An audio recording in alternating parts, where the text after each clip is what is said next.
Sorry madam, ముందు అనుకున్న music director దొరకలేదు. No I don't need any explanation. కొత్తవాడైనా పర్వాలేదని బాస్ చెప్పారు. ఎవరో శ్రీధర్ అని చెప్పా కదా, అతనే ఫిక్స్ చేయండి.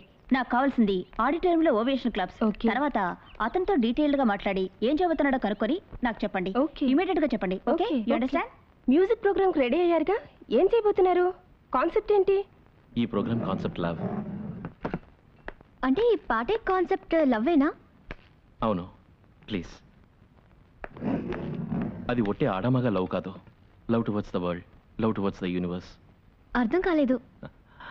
యుద్ధాలు లేని లోకం, ఎండిపోని నదులు, కాలుష్యం లేని గాలి, అవసరానికి కురిసే వర్షం, నాశనాన్ని కోరని ప్రకృతి, తొందరపడిన పురుషులు, బాధలేని స్త్రీలు, చదువు నశించుకొని పిల్లలు, మితిమీరిన జనాభా. ఏంటి దీని అర్థం? పోయిన శతాబ్దంలో అందరికీ ఇవన్నీ దొరకలేదు. 21వ శతాబ్దంలో, ఐ మీన్ కమింగ్ మిలేనియంలో ఇవన్నీ దొరకాలని పాడబోతున్నాను. కమాన్ 2000. టైటిల్ ఎలా ఉంది? Excellent, great. సాంగ్ కంపోజ్ చేసి పెట్టుకున్నారా? అన్నీ రెడీ. ఈ ప్రోగ్రామ్ సక్సెస్ అయితే మీరే talk of the city. Thank you. ఎలా చప్పట్లు కొడుతున్నారో చూసారా? నాకు చాలా సంతోషంగా ఉంది. ఇన్నాళ్ళు ఎవరికైనా మీ మీద అనుమానం ఉంటే అది ఈ రోజుతో పోతుంది. చూసారుగా, పెద్దవాళ్ళు, యువకులు, పిల్లలు అందరూ ఎంతగా ఎంజాయ్ చేస్తున్నారో. వీళ్ళే రియల్ జడ్జెస్. నాకు తెలుసు, ఈ ప్రోగ్రాంతో మీరే టాక్ ఆఫ్ ద ఇండస్ట్రీ. నువ్వు అంటున్న ఒక్కొక్క మాట నా ఆత్మవిశ్వాసాన్ని రెట్టింపు చేస్తోంది. జీవితంతో నువ్వు నాతో ఉంటే ఈ ఆడిటోరియం ఏమిటి, ప్రపంచాన్ని నా సంగీతంతో ఉరుతులగిస్తాను. శ్రీధర్, శ్రీధర్, నీకు మ్యూజిక్ అంటే ప్రాణం, నాకు నువ్వు అంటే ప్రాణం. జీవితాంతం నేను నీతోనే ఉండాలని నువ్వు ఆశపడుతున్నావు, కానీ ఎన్ని జన్మలెత్తినా నీతోనే ఉండాలని నేను ఆశపడుతున్నాను. I love you, Vijay.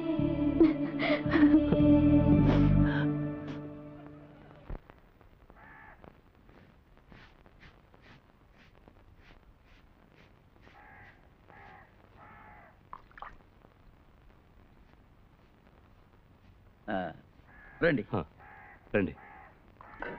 ఏరా, నమస్కారం. నమస్కారం అమ్మా. ఏంటిది? లోపలికి రా, చెప్తా. 1 minute. ఏట్రా, ఎవరు వీళ్ళంతా? ఒరేయ్, సంబంధం కోసం అమ్మాయి తరపు వాళ్ళు అబ్బాయి ఇంటికి వెళ్ళటం సహజం. ఇక్కడ నీ కోసం, నీ ఇంటి కోసం మీ అమ్మాయిని వెతుక్కుంటూ ఓ మంచి సంబంధం వచ్చింది. ఈ ఊళ్ళో బాగా డబ్బున్న కుటుంబాల్లో వీళ్ళది ఒకటి. అన్నీ ఉన్నా భేషజం లేని మంచి కుటుంబం. ఆ అదృష్టం మీ ఇల్లు ఎత్తుక్కుంటూ వచ్చింది. ఎక్స్క్యూజ్ మీ, రహస్యంగా మాట్లాడుకున్నంత విషయం కాదనుకుంటాను. రండి. I'm Rangaraj. Nice meeting you. నా వైఫ్ సుశీల. నమస్కారం అండి. My only son Aravind. నమస్కారం అండి. కూర్చోండి. మా ఆవిడ. నమస్కారం అండి. మా ఇద్దరు అమ్మాయిలు. నమస్కారం. హలో. హలో. ఏం లేదు, నా వైఫ్ 2 ఏళ్లుగా వీడిని పెళ్లి చేసుకుంటూ పోరుతూ ఉండేది.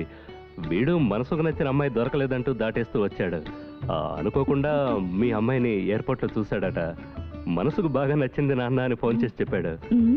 ఈయన మీ ఫ్యామిలీ ఫ్రెండ్ అని తెలిసింది, అందుకే ఈయన తీసుకొని. సుసి, ఇవ్వు.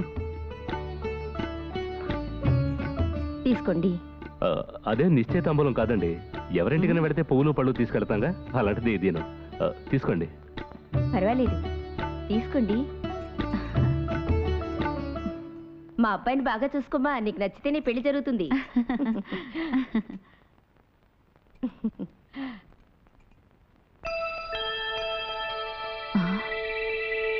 నువ్వు పెట్టుకోమ్మా.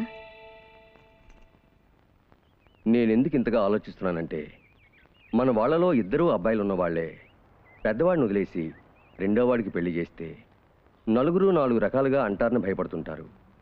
మరి నాకున్నది 2 అమ్మాయిలే. వాళ్ళలో పెద్ద అమ్మాయికి చేయకుండా రెండో అమ్మాయికి పెళ్లి చేస్తే మా బంధువులంతా గుచ్చుగుచ్చి అడుగుతారు. వాళ్ళకి నేనేమని సమాధానం చెప్పగలను? అందుకే ఓ పని చేద్దాం, మీ పెద్దమ్మాయి కూడా ఒక మంచి సంబంధం చూద్దాం. నాకు తెలిసిన మ్యారేజ్ బ్రోకర్ ఉన్నాడు, ఆయనతో చెప్పి ఓ మంచి అబ్బాయిని చూడమందాం. అంతెందుకు, నాకు తెలిసిన ఒక అబ్బాయి ఉన్నాడు, పేరు కృష్ణమూర్తి, మంచి కురాడు, working in Baroda bank, very good character. అతని జాతకం తెప్పించి 2 జాతకాలు చూద్దాం. కలిసి అంటే పెళ్లి చూపులు ఏర్పాటు చేద్దాం. ఓకే అనుకుంటే 2 అమ్మాయిలకి ఒకే మంటపంలో పెళ్లిళ్ళు జరిపిద్దాం. ఏమంటారు? అది కాదు సార్, ఇంత సడన్ గా. మిస్టర్ చంద్రశేఖర్, ఇలాంటి విషయాలు సడన్ గానే వస్తూ ఉంటాయి, మనమే వాటిని జాగ్రత్తగా డీల్ చేయాలి. ఏమంటారు? నాకు 2 రోజులు టైం ఇస్తారా? Okay, take your own time. బాగా ఆలోచించి మంచి నిర్ణయానికి రండి, సరేనా? ఇందులో ఆలోచించడానికి ఏముంది? వెంటనే మీరు ఒప్పుకొని ఉండాల్సింది. నాకేమో మీరు చెప్పింది విన్నాక వాళ్ళ సంబంధం మంచి సంబంధం అనిపిస్తోంది. అది సరే, మ్. ఇప్పుడు విజయ్కి మంచి సంబంధం దొరకాలి కదా. వాళ్లే చెప్పారు కదా, ఎవరో కృష్ణమూర్తి అనే అబ్బాయి ఉన్నాడు, నెలకి 8,000 సంపాదిస్తున్నాడు, బ్యాంకులో ఉద్యోగం అని చెప్పారే, అతని జాతకం తెప్పించి చూద్దాం. మనకు నచ్చితే 2 పెళ్లిళ్ళు బ్రహ్మాండంగా చేసేద్దాం. విజయ్ ఇష్టపడుతుందో లేదో కనుక్కోవాలిగా. ఏదో చూసాం చేసామని ఈ విషయంలో తొందరపడకూడదు. నీ చెల్లెలకు మంచి సంబంధం వచ్చింది, నీకు కూడా ఓ అబ్బాయిని చూడమంటావా అని అడుగుదాం. దానికి విజయ్ ఏమంటుందో అది తెలుసుకున్నాకే ఓ నిర్ణయానికి వద్దాం. కోసం కొంచెం కొంచెంగా డబ్బు చేర్చి పెట్టాను, అదంతా అలాగే మీకు ఇచ్చేస్తాను. దాన్ని కట్నం అనుకోండి, కానుక అనుకోండి, ఎలా అయినా అనుకోండి. మీరు బిజినెస్ స్టార్ట్ చేయండి, కావాలంటే నేను మీకు తోడుగా ఉంటాను. కరెక్ట్గా 3 మాసాల్లో డెవలప్ అవ్వచ్చు. ఏమంటారు?